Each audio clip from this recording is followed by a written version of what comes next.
All right, so hey everybody, welcome to Echoes of Carolina, a podcast that talks about the history, the stories, the legends, the myths of North Carolina.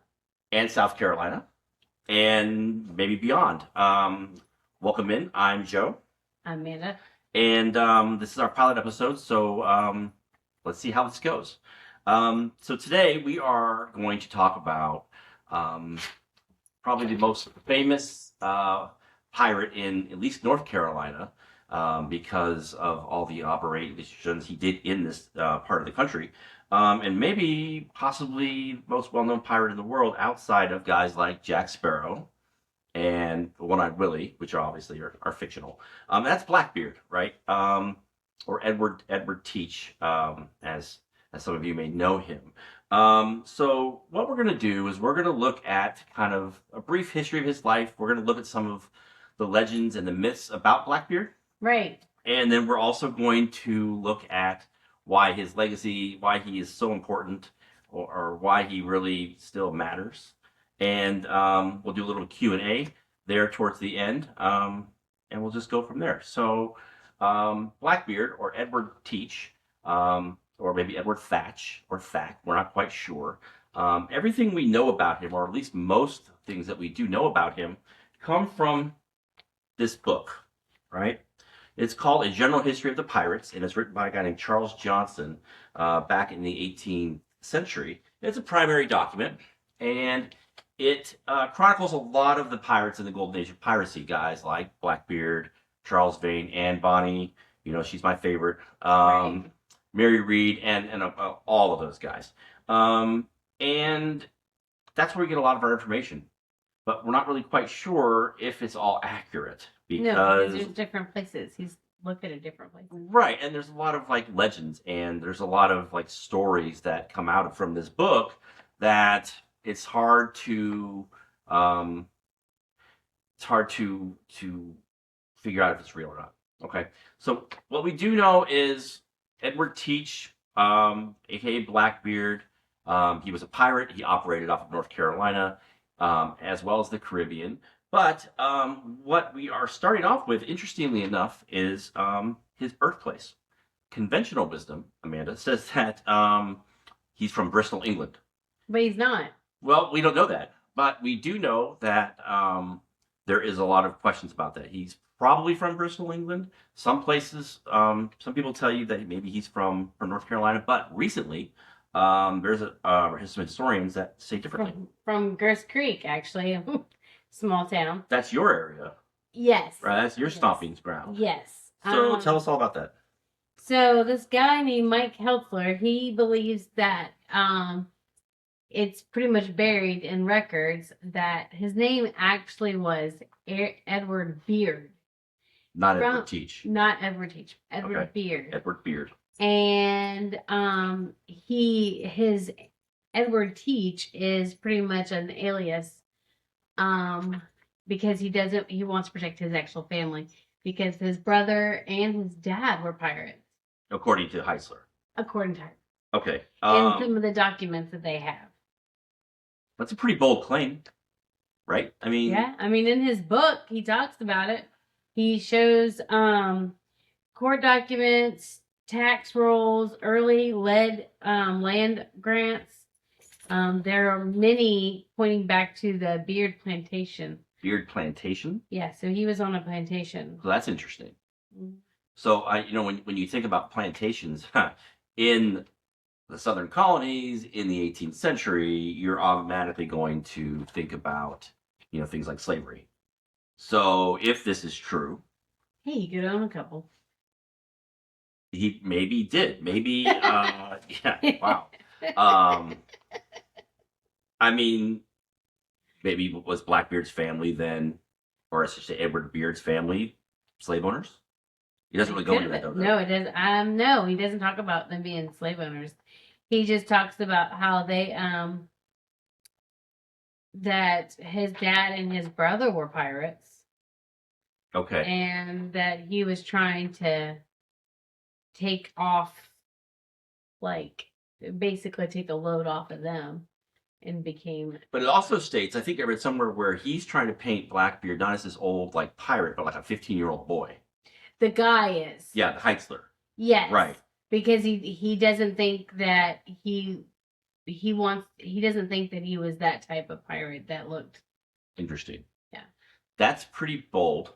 I think the book would be interesting to read. Because if you're going to put that kind of claim out there, you better have some pretty good evidence. Well, regardless of where he's from, we do know that he had a pretty adventurous life. He starts out as a privateer. Yes.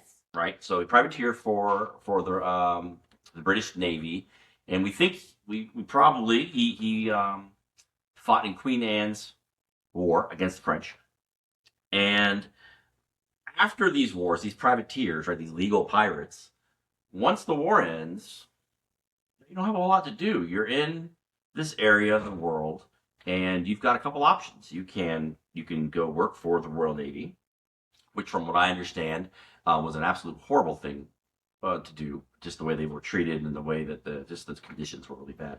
Or you could resort to farming. I was going more towards piracy, but I guess you could be a farmer.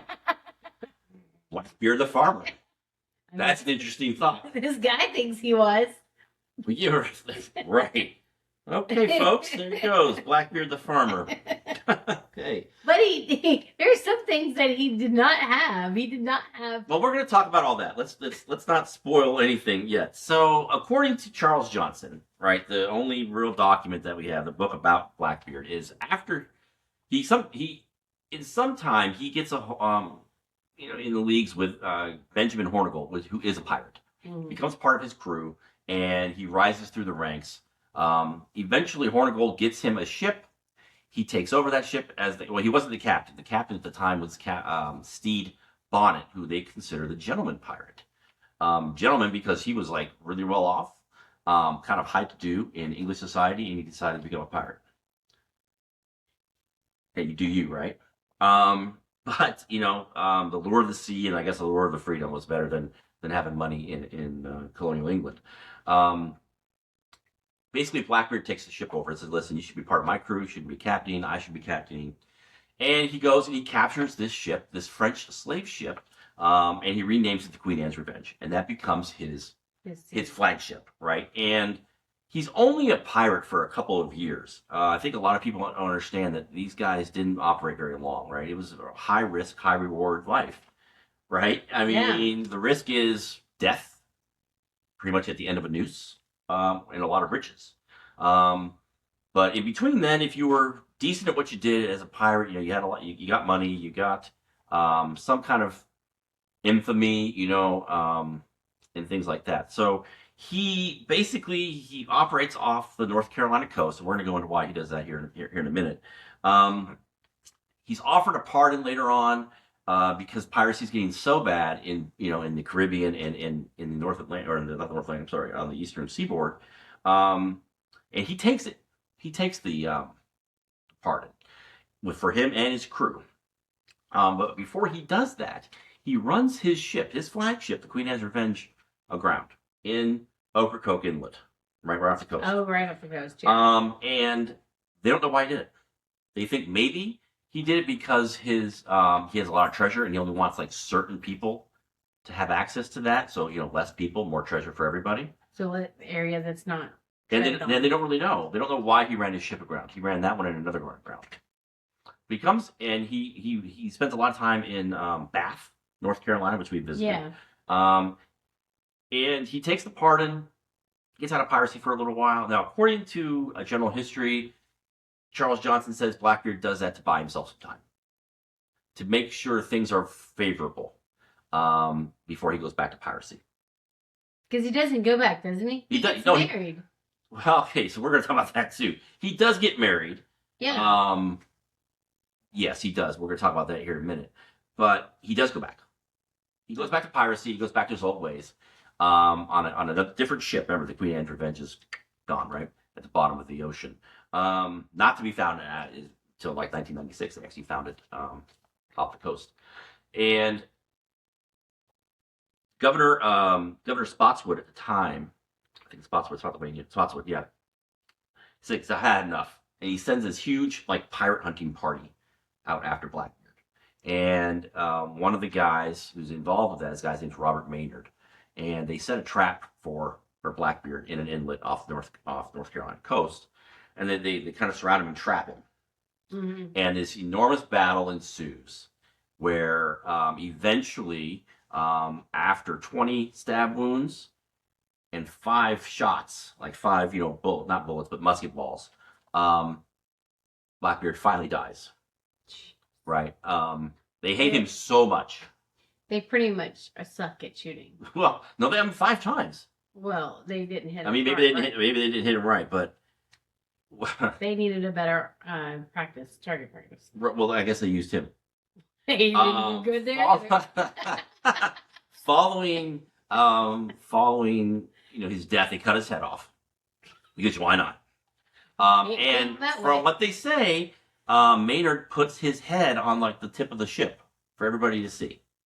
Oh, and yeah. there's legends that say if you were in Chesapeake Bay, you could see his head. Oh, I didn't think about that. They throw his head off. They don't throw his head off. They throw his body overboard, and that's it. Blackbeard is no more. Right. The rest of his guys were tried and hung for piracy. And typically, if you talk to most historians who do piracy and things like that nature, that moment, the time when Blackbeard is killed, is pretty much considered the end of the golden age of piracy. In that part of the world. So that's kind of like him as like a really, really brief, obviously, synopsis of his life. But I did want to talk about a little bit why he operated off of North Carolina, right? We are a podcast about the Carolinas, so we're talking about Blackbeard because he is from and operated out of North Carolina. Maybe from South Carolina, Farmer Blackbeard. In the middle of the... In the middle... Yeah, there's no water near there either.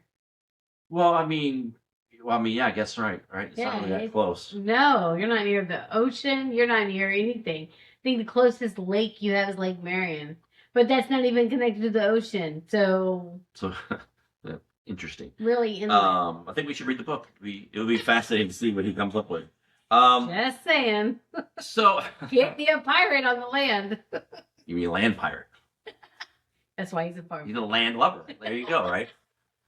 Ding. So why does he operate out of North Carolina? In the Caribbean, they're cracking down on piracy. And so he moves up his operation up to North Carolina for a couple reasons. One's geography. The Outer Banks and the coast of North Carolina has got a lot of inlets, got a really good area for defense. You can ambush from there, which is kind of like what they do. And simply enough, he did operate a little bit out of South Carolina, but the officials in the administration of North Carolina was much more lenient in North Carolina, right? Yeah. So they took bribes from the pirates. They helped the pirates out. They took spoils from their raids. So it was advantageous both geographically and from a financial and corruption standpoint to operate out of North Carolina. He does have ties to Bath, North Carolina, Ocracoke, other areas in this in North Carolina as well. So that's primarily why he's here and why he's such a big deal in this part of the world. So let's move on to a little bit about myths and legends about Blackbeard. Yes. Right? Yes. So these are the things that everybody talks about Blackbeard, right? Right. So his image, the imagery of Blackbeard, really, really tall guy, right? He's probably about 6'4", the record thinks. That's tall for 1717. That's a tall guy. Big beard. Weren't they tall back then though? No. They were small back then? They weren't small, but they weren't as tall as like the average height is now. That's tall 6'4" is tall now. Yeah. Right? So you can imagine a guy with like all these pistols strapped to his chest, this huge beard, the hat, he's tall. And he's got another element going for him. It's the fuses, the smoke. Which he doesn't have. Well, so no, a lot of people thought he put fuses in his beard and he lit his beard on fire. That's not true. Right. No. He put the fuses under his hat, supposedly, and lit those to give the illusion of like the devil. Okay, come on, it's like that's what his thing was, right? He was very much theatrical, I think, yes. but it worked. Can you imagine him with the hay straw sticking out of his No, mouth? that Farmer Blackbeard is just not a thing. Not happening, right? We're Picturing Farmer Blackbeard. Farmer Blackbeard. I don't think it's going to work. Sorry, Farmer Blackbeard. So one of the other myths is regarding his death, right? So we talked about him being beheaded. One of the myths is that his body was tossed over the side, and once it did, it swam around headless around the ship 3 times before it was taken into the ocean. Yeah, we know that. Obviously, that's not true. However, he's not a chicken. Now he goes on a farm. No, this is true. So, but interestingly enough, if you watch the show Black Sails, where he's depicted in there, his death scene in there, interestingly enough, they keel haul him 3 times around the ship, right? Which is you strap him and then you drag him underneath the ship so you get all the stuff that's on the ship and just cuts you up. Oh, right. Oh. Well, in the show they do that 3 times. I think to signify the legend. He swam around 3 times before he died. So in some Black Sails, I'd rather be beheaded. If he was beheaded, then they would have to do that, not him. But in the show, though, he wasn't beheaded. Right. Right. So they did that. But in the legend, maybe they were saying that he did, but he didn't do it physically. They did it for him. They wrapped him. Right. Maybe that's what they meant. But according to the legend, according to Charles Johnson, his body swam around the boat 3 times without a head. Yeah. Like a chicken. The chicken. The other part about his death, interestingly enough, is where did I see it? His legend. Some legends said his skull was lined with silver and used as a drinking vessel. So now he's an alien. No, not alien. What are you talking about aliens? Talking about, like somebody got his head, he's got his skull, they lined it with silver and they used it as a cup. That is gross. I mean, I don't know. Get some grog, get some rum. That is gross. Drink out of Blackbeard's head. I don't know. I mean, I guess this is just legends.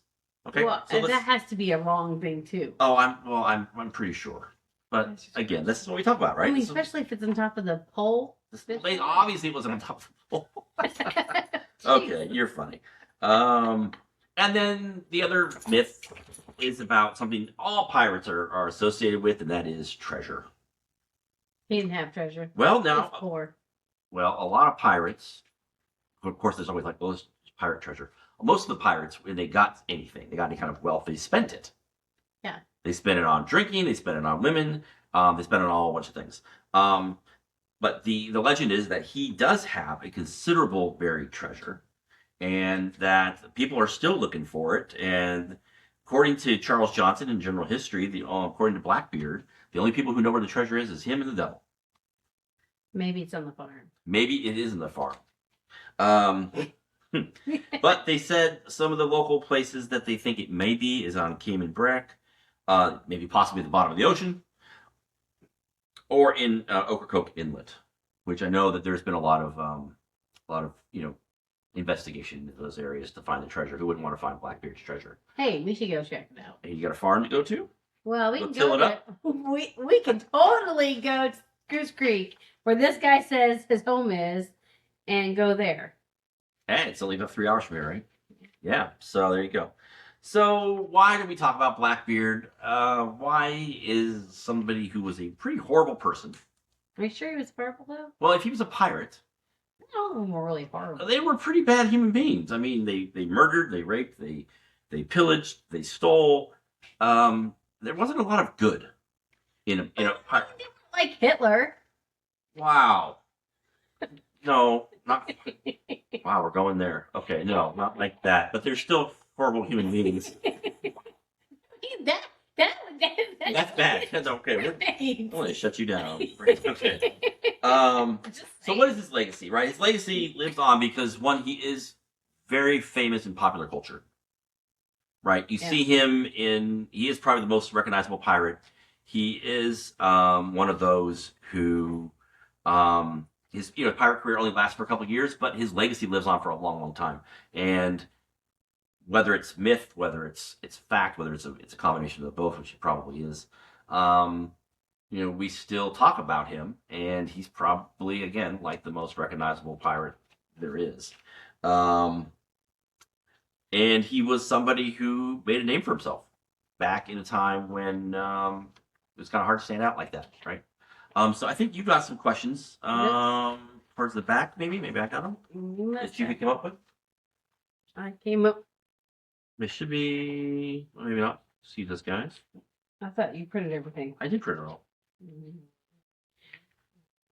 I did. Here it is, right here. Told you, right there. Well, I got it. well, you had it, not me. No, I know. So what do you got? Okay. Did he captain the Queen in Revenge? Yes. Yeah, more than Okay. likely he did. Yes. Yeah, that was brought up in 1996. They have like over 400,000 of the artifacts from that ship, including cannons and things like that. If you find yourself in Beaufort, North Carolina, there's a cool museum there. It's got a lot of these Maritime. artifacts there. Yeah, Maritime Museum. Yeah. All right, what's next? He used intimidation more than violence. Yeah, I think he was definitely more theatrical. I think if you saw him coming as a maybe you were Royal Navy, maybe you weren't, maybe you were a merchant ship, and you saw his flag, and you knew it was Blackbeard, I think you would absolutely be like, "Yep, nope, I'm good. I'm here, take it. Take it. I'm good because whatever you're gonna do to me, it's gonna be a whole lot worse if I try to fight." So you think? Yeah, maybe. Never know. You never know.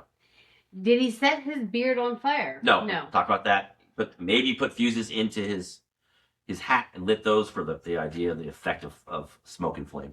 Mm-hmm. Yeah. He buried a lot of treasure. Again, we don't know. Maybe. Wouldn't that be cool though? I mean, I think everybody wants to think, oh yeah, pirate treasure, right? It's buried treasure. How cool is that? But the reality is probably a lot more boring than it really is. Right. Hmm. And he had 14 wives. No, he was only married once. Right. That's true. According to Charles Johnson in General History, he had 14 wives, which means he was very popular. But really, the historical record says he was only married once to a lady, a 16-year-old from Bath, North Carolina, and No kids. We don't know of any kids or any siblings, or really anybody outside of the family. Now, according to the guy in South Carolina, though, he did He has have a brother. He had a brother. Had a brother. Had a brother. So there is some kind of lineage. We should look it up. It probably isn't anymore. I know that Beard. a former student of mine, however,